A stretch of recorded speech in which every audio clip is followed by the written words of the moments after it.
Alright class, today we'll talk about one of the most important misunderstood topics in the LGBT history and health, HIV. And before we start, let's clear something up. HIV is not a gay disease. It never was. Wait, I thought HIV mostly affected gay people. That's one of the biggest misconceptions in history. Anyone can get HIV regardless of gender, sexuality, race, and identity. Straight people get HIV, gay people get HIV, bisexual people get HIV, trans people get HIV.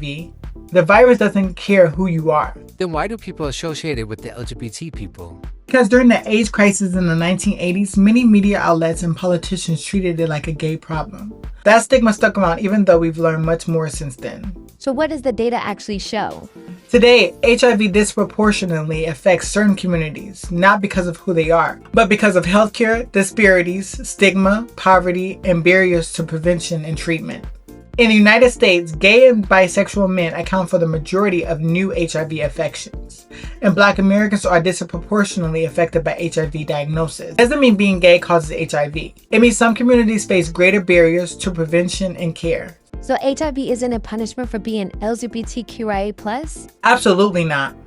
HIV is a virus, not a moral judgment. Not karma, not a punishment, a virus. Can people still die from HIV? HIV is serious, but treatment has changed everything. People living with HIV can live long, healthy lives with proper medical care.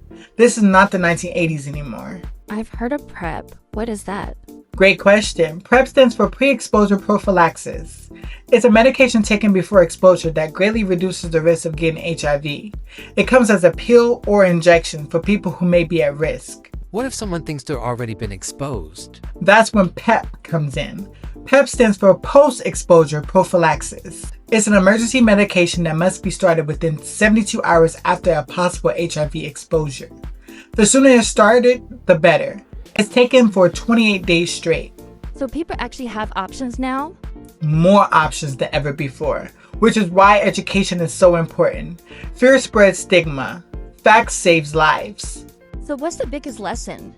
That HIV is a health issue, not an identity. And that the stigma has often hurt people more than information has helped them. So in today's lesson, HIV is not a gay disease. HIV is not a punishment. Anyone can get HIV. PrEP helps prevent HIV. PEP can help after possible exposure within 72 hours.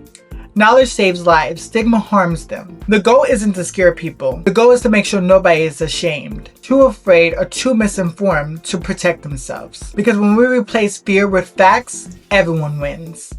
Alright guys, class dismissed. See you next class.